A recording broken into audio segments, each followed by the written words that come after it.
Feeling stressed or tired? Let me show you a quick and easy self-care routine you can do at home in just a few minutes. It's time to pamper yourself. You deserve it. Step 1. Start with a refreshing face mask. Mix 2 tablespoons of yogurt, a teaspoon of honey, and a pinch of turmeric. Apply this to your face for a natural glow.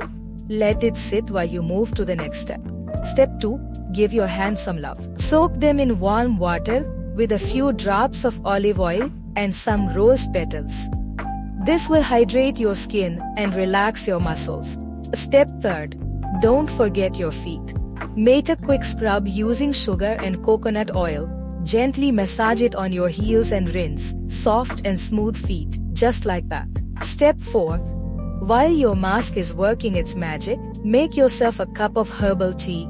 Sit down with a notebook and write 3 things you're grateful for. It's amazing how this simple practice can boost your mood. Step 5.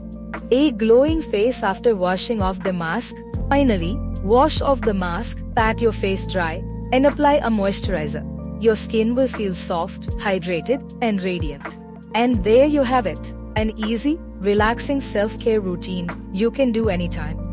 Try it out and let me know how you feel in the comments.